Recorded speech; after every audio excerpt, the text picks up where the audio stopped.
patología placentaria, retraso de crecimiento y preeclampsia. Se trata de un curso avanzado en ciertos aspectos y básico en ciertos otros que vamos a comentar de forma breve. En todo caso, tratamos de patología placentaria y este es un término que, aunque tenemos claro, con los años se nos ha ido complicando.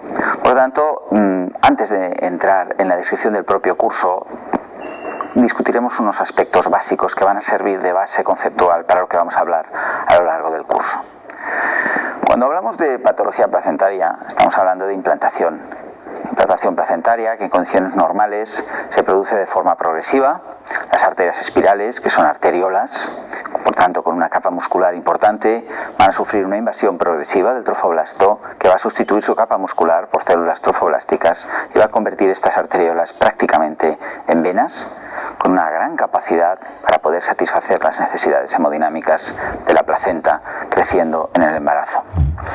Esto se traduce en unos cambios hormonales también importantes, especialmente a nivel de factores angiogénicos, como comentaremos y como veremos que tienen un papel importante en la detección precoz de estas patologías, y también se traducen en cambios hemodinámicos. El más visible, el cambio del Doppler de la arteria uterina, que en la no gestante es una arteria con gran pulsatilidad. Después de la sístole existe este notch, este salto, escotadura, que se produce por la elasticidad del vaso, que hace bajar mucho la velocidad de la sangre, después vuelve a subir, y que a medida que avanza el embarazo, la resistencia que encuentra la arteria uterina al final del circuito en las arteriolas va reduciéndose, y esto hace que esta alta resistencia se reduzca y tengamos un flujos típicos con más velocidad sistólica también, pero con un gran incremento de la velocidad diastólica.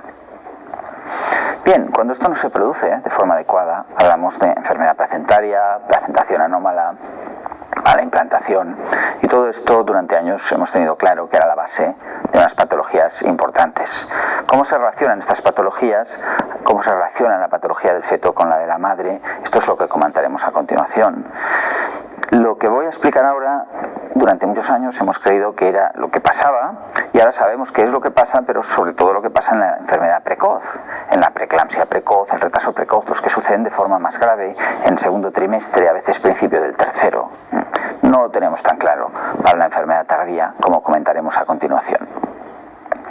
Empezamos con la enfermedad placentaria. Una mala implantación de la placenta va a conducir a una placenta pequeña, mal implantada, riesgo de retraso de crecimiento, hipoxia fetal, incluso también, pues esto nos explica que algunas de estas pacientes tengan más riesgo de desprendimiento de placenta en ocasiones. Pero ¿cómo pasa esta enfermedad placentaria a convertirse en sistémica? Sabemos que hay fetos con retraso de crecimiento que nunca van a desarrollar enfermedad materna, y en cambio sabemos que hay casos en los cuales la madre también desarrolla una enfermedad materna, en la cual la hiperestimulación básica del embarazo, la estimulación basal que es necesaria para que el embarazo suceda, va a convertirse en disfunción del endotelio.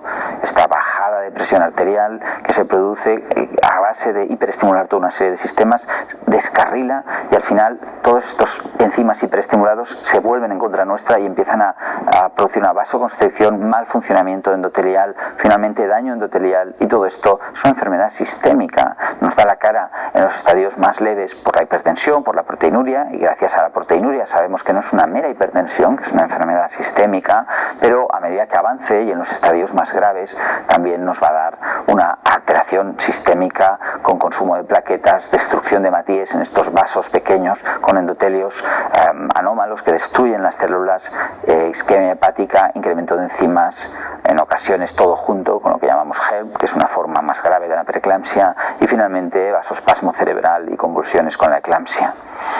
¿Por qué algunas mujeres hacen esta enfermedad y otras no ante el mismo grado de enfermedad placentaria? Hoy en día sabemos que es por la existencia de una predisposición. Por tanto, tiene que existir siempre una predisposición para que la madre haga una hipertensión.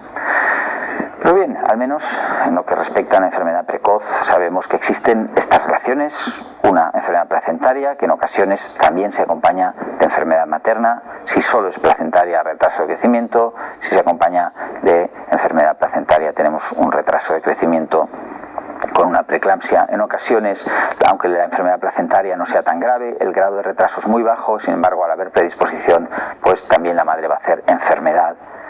Y esto es lo que nos explica la relación entre estas dos enfermedades, que se cumple muy bien al principio y se va a cumplir mal al final.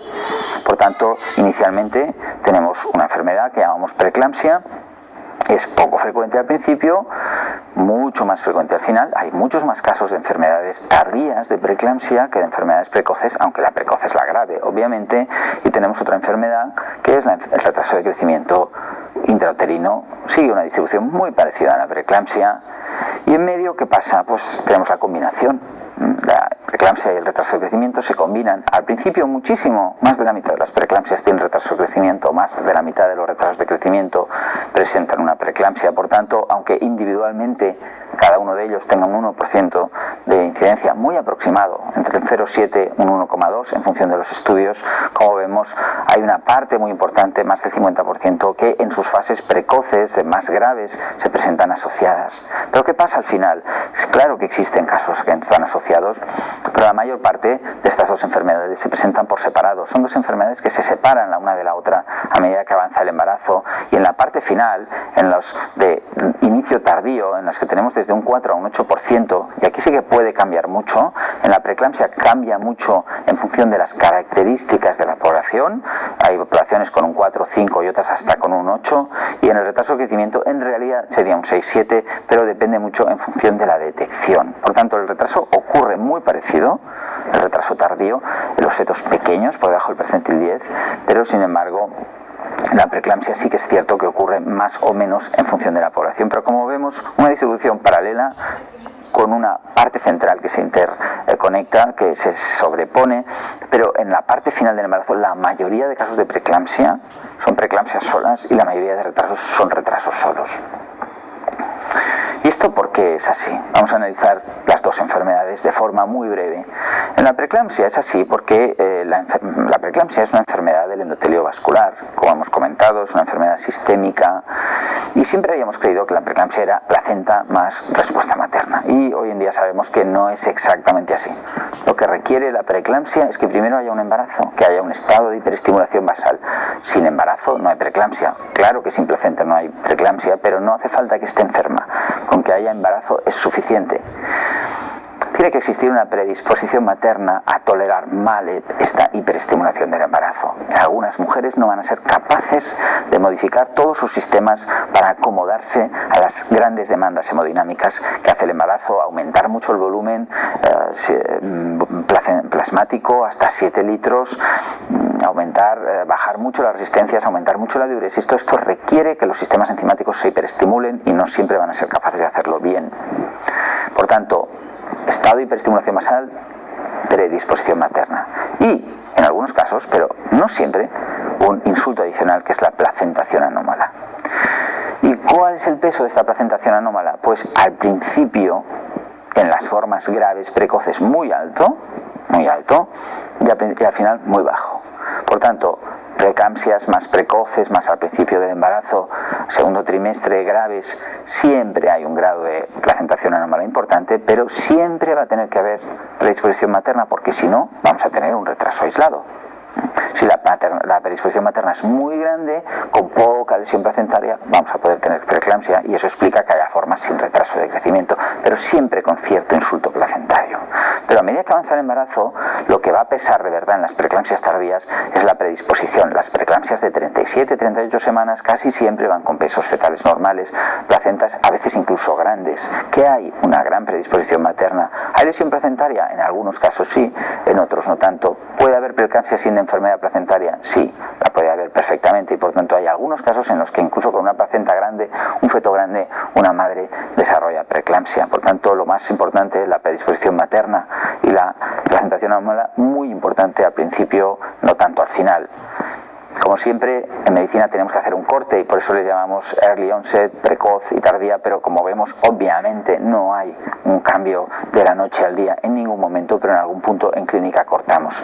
Y en general, cuando cortamos en clínica hay una convención que cortamos a las 34 semanas y hablamos de la preeclampsia precoz, las formas precoces que representan más o menos el 1% de los embarazos, y las tardías, como hemos dicho, 4-8%, con grandes diferencias en el problema o el desafío que representan, la asociación con retraso de crecimiento, el grado de predisposición materna y algo que comentaremos a lo largo de este curso, la capacidad que tenemos de predecirlas.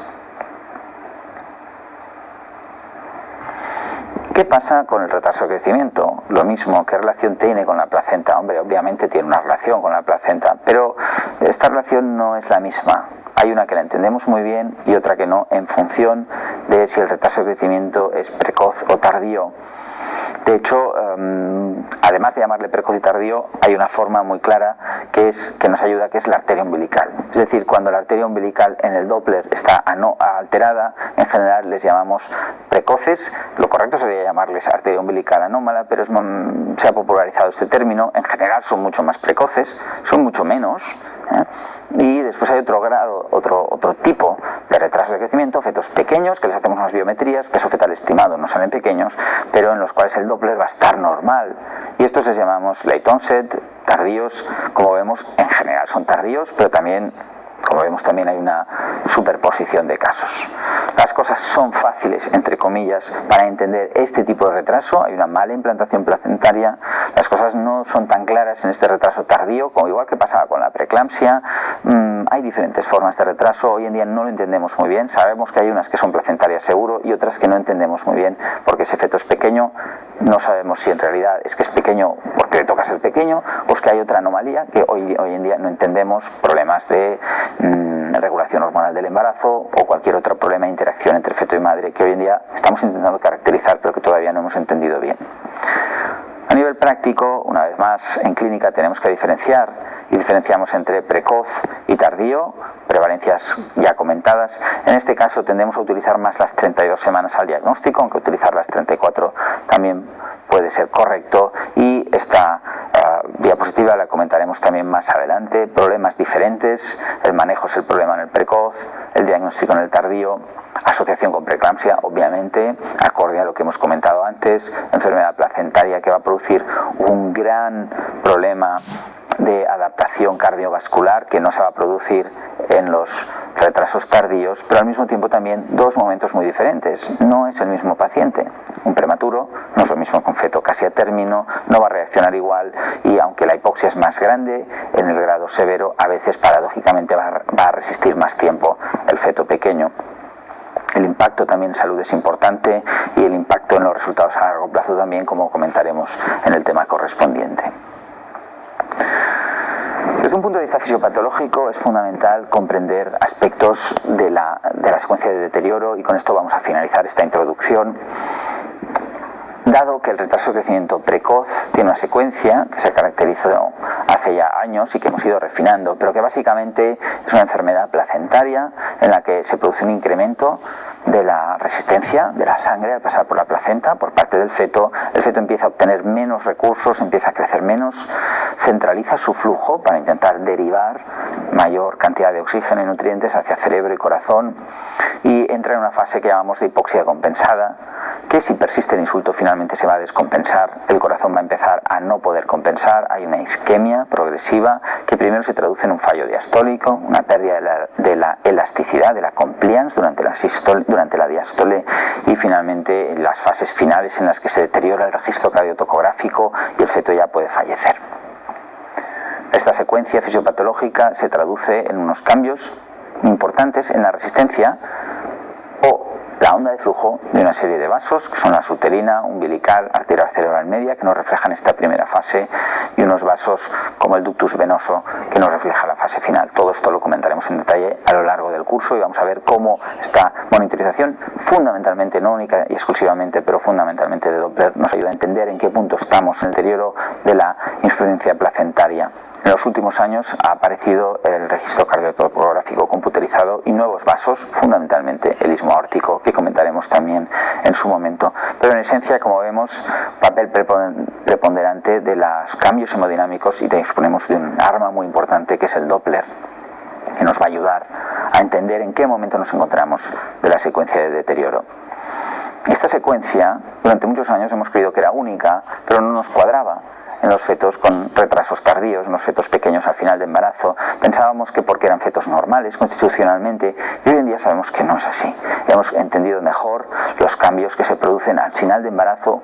No es el mismo paciente ni es el mismo grado de insulto. Por tanto, partiendo de la misma esquema que estábamos, cuando hablamos de enfermedad placentaria tardía o retraso de crecimiento tardío, al menos en aquellos casos en los que haya enfermedad placentaria, que tampoco estamos seguros de que pasen todos, lo que sí sabemos seguro es que el insulto placentario es mucho menor. Como comentamos al hablar de la arteria umbilical, necesitamos eliminar al menos el 30% de la placenta para que se produzcan alteraciones en el Doppler de la arteria umbilical. Por tanto, ese incremento de la resistencia placentaria es muy pequeño, la arteria umbilical prácticamente desaparece.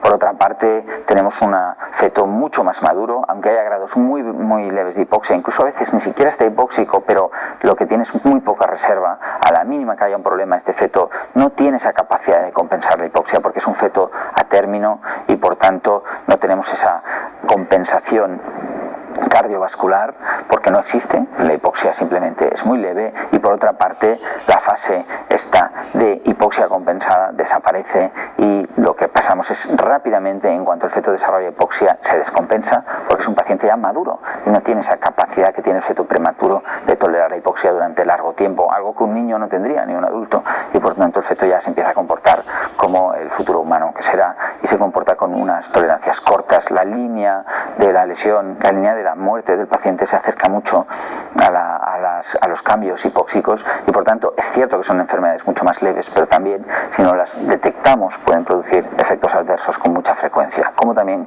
comentaremos en el capítulo correspondiente.